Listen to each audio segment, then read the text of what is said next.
Blood test कराने से पहले क्या खाना खाना है या नहीं खाना है, उनको कैसे पता चल रहा है? ब्लड टेस्ट कराने से पहले खाना खाना और ज़रूरी नहीं होना, ये डिपेंड करता है कि क्या जो आपकी मशीन से रिपोर्ट्स आती हैं ये कभी गलत भी होती हैं क्या? किसी पेशेंट का टेस्ट लगाना हो, तुरंत हमने ब्लड लिया, तुरंत मैंने टेस्ट किया, जैसे ईडीटी है या फिर तमाम तरह की टेस्ट हैं, ईडीटी से जो कुछ भी लगाया जाता है। रिपोर्ट कितने दिन में मिल सकती है पेशेंट्स को?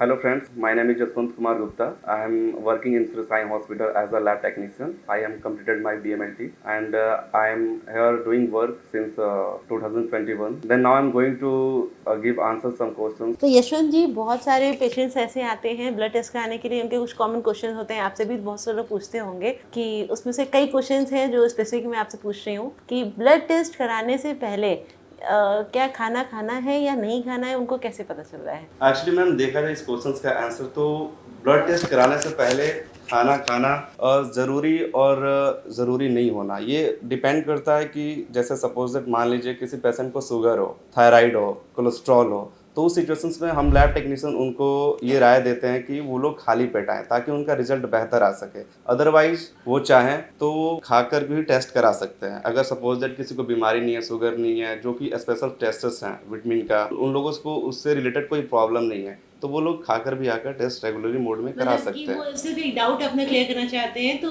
मतलब खा के भी आके टेस्ट हाँ, करा सकते हैं। लेकिन जब उनका क्लियर है कि वो डायग्नोज हो चुकी है डिजीज, हाँ। तो उनको विदाउट फूड आना चाहिए। जी हाँ, विदाउट फूड आना चाहिए उनको। यशवंत जी, सेकंड क्वेश्चन है कि क्या ब्लड सैंपल लेने समय दर्द पेन बहुत ज़्यादा होता है या कैसा होता है? नहीं, एक्चुअली मैम ऐसा कुछ नहीं है। ब्लड सैंपल लेते समय पिंच टाइप का होता है, ऐसा फील हो सकता है पेशेंट को कि जैसे उनके हैंड में पिंच किया जा रहा है, नॉब में पिंच किया जा रहा है। जैसे उसको ऐसे आम भाषा में हम बात करें तो चींटी का काटना, या फिर जैसे मनुष्य किसी को चींटी काटता है, उस टाइप का फीलिंग आ सकती है उनको। तो इससे ज़्यादा कोई पेन नहीं होता है? इससे ज़्यादा कोई पेन नहीं होता है, लोगों को डरने की बिल्कुल ज़रूरत नहीं है। ये गलत इन्फॉर्मेशन दिया जाता है कि काफ़ी दर्द होता है, स्वेलिंग होती है।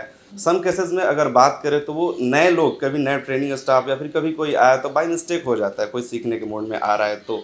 अदरवाइज ऐसी कोई प्रॉब्लम नहीं है। बाय द वे उस समय ऐसी प्रॉब्लम हो रही है, उनको काफ़ी ज़्यादा पेन हो रहा है, पिंच अंदर तक हो चुका है उनके नर्व में, तो उस समय वो बर्फ से सिकाई कर सकते हैं, उनको रिलीफ मिल जाएगा तुरंत ही। बाकी ऐसी कोई माइंड में सेट नहीं करके रखना है कि पिंच करने पे बहुत ज़्यादा दर्द होता है, ऐसी कोई बात नहीं। इसमें कोई भी दर्द नहीं होता है, एक सुई चुभने जैसे चींटी काटने जैसा होता है, सेकेंड भर का, 2 से 3 सेकेंड में फिर मैनेज होता है। तो थर्ड क्वेश्चन ये है कि क्या जो आपकी मशीन से रिपोर्ट्स आती हैं ये कभी गलत भी होती हैं क्या? जी, एक्चुअली आमतौर पे देखा जाए मैडम, तो जैसे सपोज दैट किसी पेशेंट का टेस्ट लगाना हो, तुरंत हमने ब्लड लिया, तुरंत मैंने टेस्ट किया, जैसे ईडीटी है या फिर तमाम तरह की टेस्ट हैं, ईडीटी से जो कुछ भी लगाया जाता है, उस केसेस में कम होता है क्या कि कभी-कभी ब्लड पुराना हो जाए, तो उसमें आरबीसी डाउन होने लगता है या फिर तरह-तरह की प्रॉब्लमें आने लगती है, या फिर ब्लड कभी-कभी होता है क्लटिंग आ गया, किसी सपोज दैट सैंपल लेते हुए क्लटिंग आ गया, अगर हम मशीन में स्प्रेड करा रहे हैं हम, तो उस समय मशीन काउंट अच्छे से नहीं कर पाता। जैसे कुछ टेस्ट है जिसमें वो काउंट अच्छे से नहीं कर पाता है, तो उस समय रिपोर्ट थोड़ा बहुत वो गड़बड़ दे सकता है। मतलब इसके लिए कुछ प्रिकॉशंस भी होते हैं? इसके लिए कुछ प्रिकॉशंस भी होते हैं जो कि लैब टेक्नीशियन लोग को बरतने होते हैं।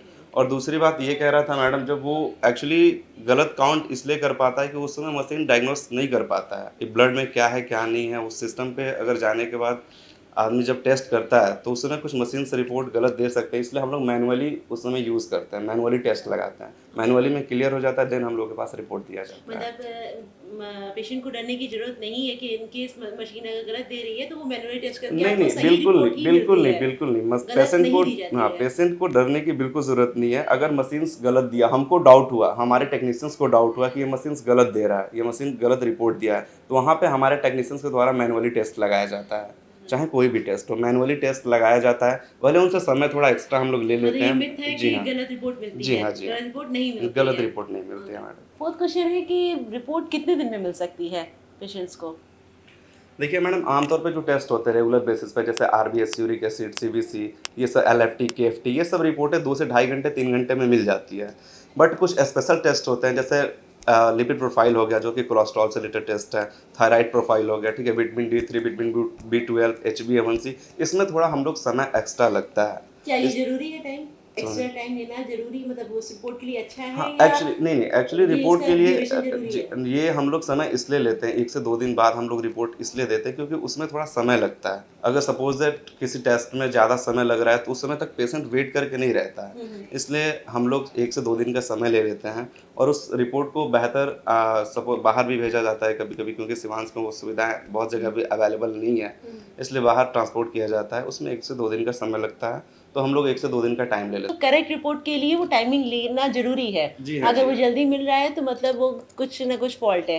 आप ऐसे इस तरह से कह सकते हो उसको। नहीं, ऐसे नहीं, जो नॉर्मली टेस्ट है वो मिल रहा है जल्दी तो कोई दिक्कत नहीं है। हुँ, हुँ। बट जो ये टेस्ट है, स्पेशल टेस्ट है, वो कहीं बाहर जा रहा है या फिर उसमें समय लिया जा रहा है, तो ये मिथ है कि ऐसा नहीं कि जानबूझ के गलती की जा रही है, नहीं। वो आप ही के भलाई के लिए, पेशेंट के भलाई के लिए ही किया जाता है और रिपोर्ट में उस समय थोड़ा बहुत डिले हो सकता है। क्वेश्चन है कि क्या गर्मी में पेशेंट्स का ब्लड लेने में दिक्कत होती है आप लोग को? नहीं, एक्चुअली मैडम देखा जाए तो कुछ पेशेंट्स के साथ ये प्रॉब्लमें आ सकती है क्योंकि गर्मी में बॉडी डिहाइड्रेट हो जाता है। डिहाइड्रेट होने की वजह से जो नर्व होते हैं, वो क्लियरली नहीं दिख पाते हैं। एकदम अगर देखा जाए सपोज़ दैट किसी का वेन अगर कोई हमारा ही देखता है तो अभी क्लियर दिखेगा क्योंकि बंदा डिहाइड्रेट नहीं है। नहीं है। उस समय कुछ हर एक पेशेंट के साथ ये नहीं होता है, कुछ पेशेंट्स के साथ होता है कि अगला डिहाइड्रेट हो गया है, पेशेंट डिहाइड्रेट हो गया है, तो वेन थोड़ा विज़ुअली अच्छे तरीके से नहीं दिख पाता है। तो उनको कई उस बार पिंच भी करना हाँ, पड़ेगा आपको? कभी-कभी 1 से 2 बार उनको पिंच भी करना पड़ सकता है। इसलिए हम ये सलाह देना चाहेंगे कि पेशेंट गर्मी में जब भी ब्लड लिखने वाले हैं, पानी पीकर आएँ और फास्टिंग के तौर पे तो मॉर्निंग आते हैं तो उस समय डिहाइड्रेशन की प्रॉब्लम नहीं होनी चाहिए और दोपहर के वक़्त आते हैं तो पानी पीकर आएँ ताकि उनका नर्व अच्छे तरीके से क्लियरली दिख पाए और दोबारा हम प्रिक ना कर सकें।